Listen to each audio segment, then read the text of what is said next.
Ready na? Nagre-record na ba? Alright, alright. Okay na?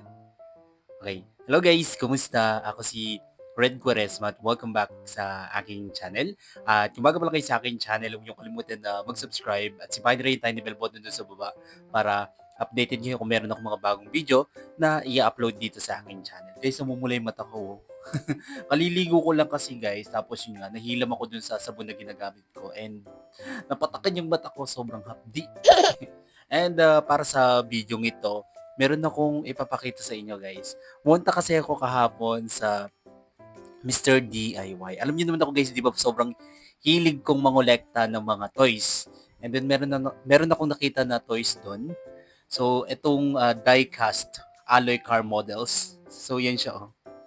Ang mura lang nito guys kasi nagkakahalaga lang to ng 38 pesos. So yan yung price niya.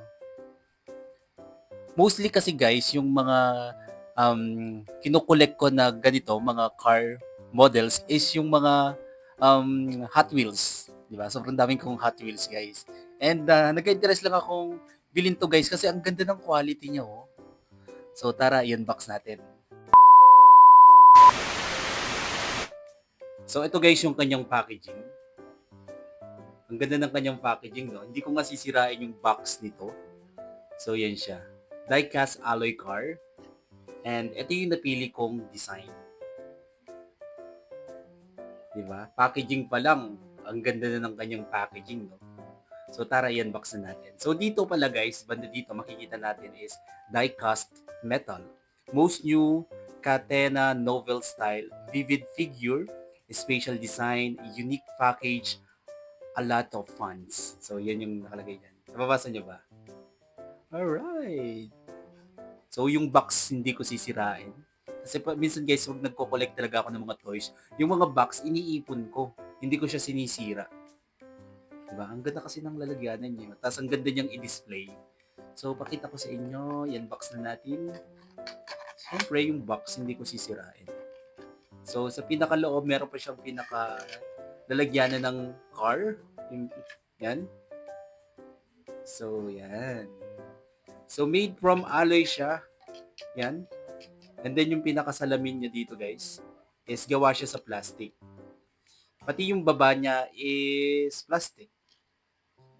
Pati yung gulong is made from plastic. Tapos nakalagay dito, made in China. So, pero itong pinaka-design niya, itong pinaka-case ng ating model car is made from alloy. Tapos yung details niya, yan yung kanyang details. May nakalagay dito na 4x4 champion. Super! Tapos dito sa gilid may 15 champion. Not bad for the price. Maganda naman yung kanyang quality. Pero dito napansin ko guys, hindi ko alam kung ano to. Hindi ko napansin. Meron siyang parang uka dito. So siguro napipit naman to guys. Try natin. So hindi siya napipit. Pero okay na yan. Maganda naman siya. Maganda siyang pang display. And sa presyo niya, mura lang naman kasi guys. Kasi nagkakalaga lang to ng 38 pesos. So yun siya. Meron siyang iba-ibang design guys, pero ito yung napili ko na parang umagaw attention sa akin. So, ilapit ko sa inyo guys ng mas malapitan para makita nyo yung kanyang details. So, ito yung kanyang design. Tingnan nyo yung details niya. Yan. So, dito is made from alloy. Ito, pinakakaha niya. Pero dito sa pinakababa is made from plastic. Pati yung gulong niya. And yun nga lang guys, tingnan nyo, mayroon siyang onting parang damage, siguro factory defect. So hindi na fit masyado yung kanyang pinakababa doon sa pinakakahan ng sasakyan.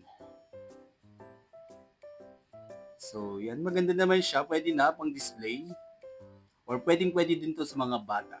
I'm sure most of na mga bata ngayon, yung mga kiddos ngayon, magugustuhan yung mga ganitong toys.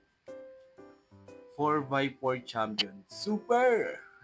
Tapos may 15 na design dito sa kanyang pinakataas. So, yan. Ito yung look niya. Oh, ganda. Cutie. So, ibabalik ko na siya sa box. kasi i-display ko siya. So, thank you guys for watching at sana nagustuhan niyo to. Bye po!